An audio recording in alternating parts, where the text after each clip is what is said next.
Mr. Carr, how did it feel when you were on the stage at the Zeta Phi Beta Grand Boule, and what inspired you to write that poetic tribute? During the speech, actually, I blacked out. I was in a zone because I was so nervous. You had thousands of Zetas in that room, and in that moment, I was just focused on not messing up. Grand Wright had given me that opportunity in the past Grand Sorority Art, and Soror Wolf had made sure that I had the platform to do what I love. And I wanted to make sure that I honored their faith in me by doing a great job. So in the moment, I really had blacked out. But after I saw the response and watched the video, I felt humbled. I felt excited. I felt truly blessed that I can take what I love, which is my music, and I could really have the platform to display it for the world. And the inspiration from that piece came from the hard work that my sorors do daily. As I put in the speech, Zeta Phi Beta is not a t-shirt that you can just put on and take off. My sorors don't wear their letters. My sorors live their letters, day in and day out. They exude service to the community. Sisterhood and finer womanhood are just who they are.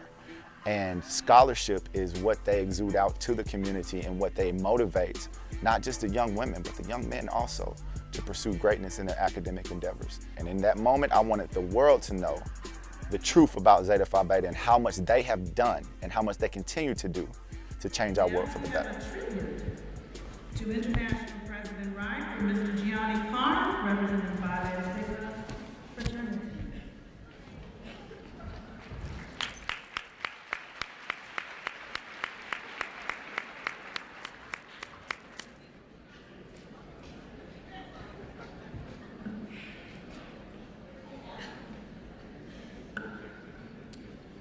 Zeta Phi Beta. I admire what you do. I admire how you built an organization on scholarship, sisterhood, service, and finer womanhood, and how you've always remained true. Zeta Phi Beta, I admire who you are.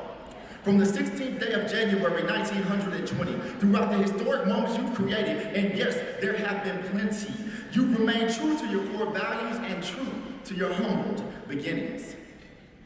5 founders, 5 pearls, 5 courageous women forever changed this world. When I tell you that Zeta never misses a beat, like being the first divine art organization to charter a chapter in the Middle East, Zeta was the founding charter member of the MPAC, and should you have any additional questions, please check those royalty receipts.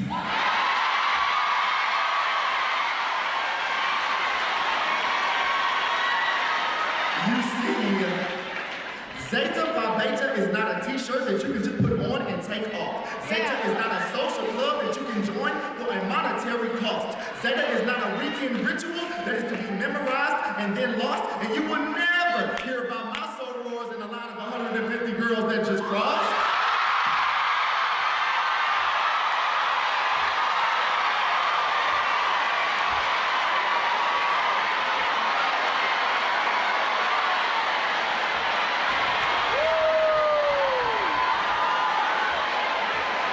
You see,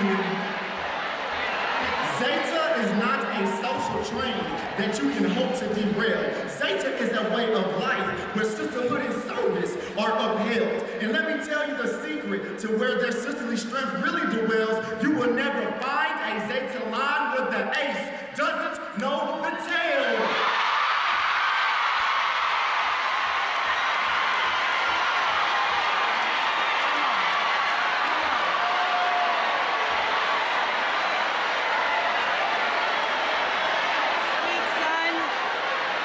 You see, some people think the blood inside of your body is red.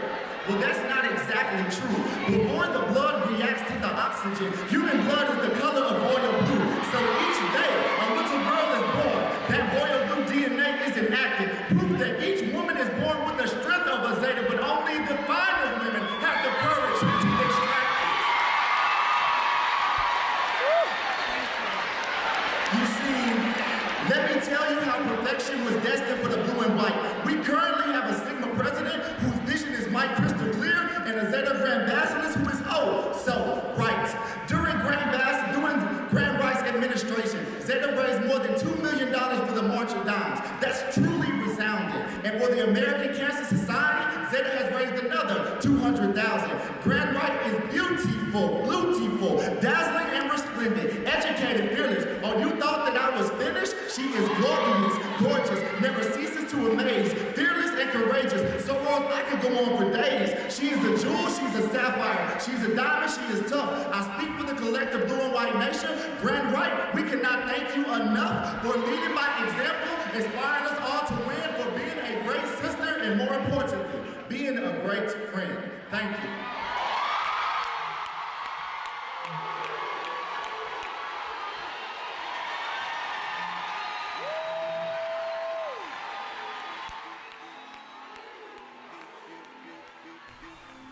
Was there ever a point in your career where you let fear control you?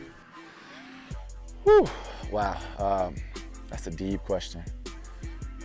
The short answer is yes. At face value, fear is just a four-letter word. It's lifeless until you give it life. And pertaining to my music, I gave that word life. It started back when I was 8 years old. I would tap on tables in elementary school because that was the producer inside of me trying to get out. I started writing lyrics in 6th grade math class because I didn't understand what was going on. And I just had words in my head and I wanted to put them down on paper.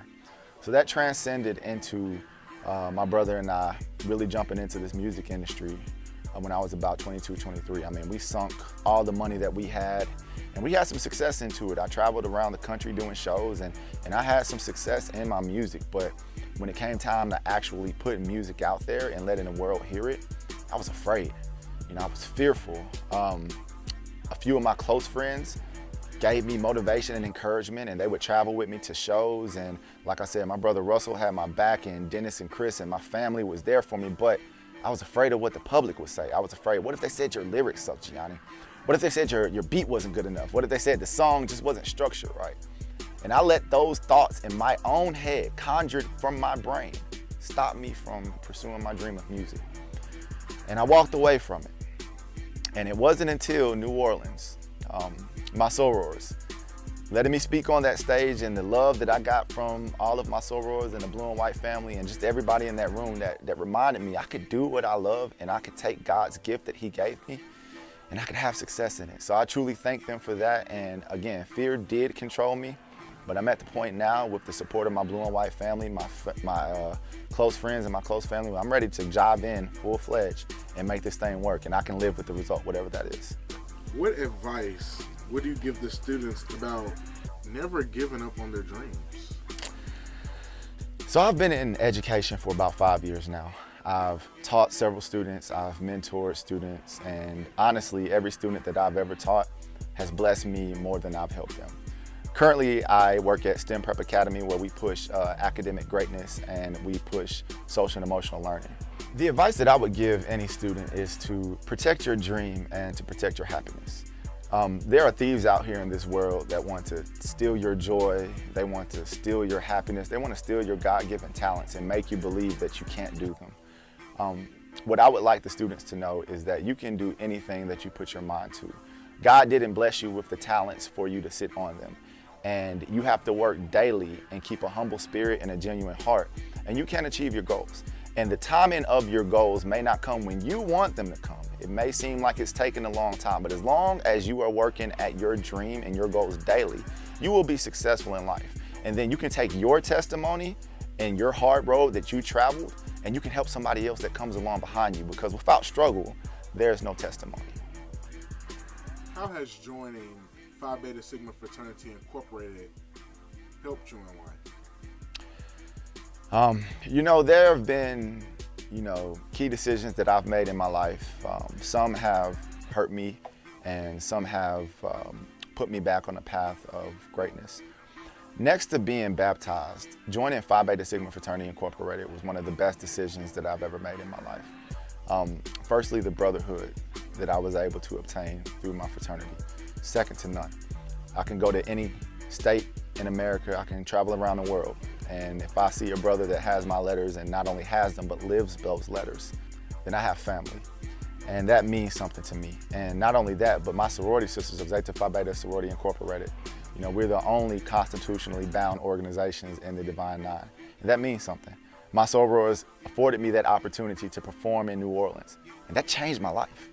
They gave me motivation and encouragement to chase my dream again and to know that I could do something that I love and be successful in it.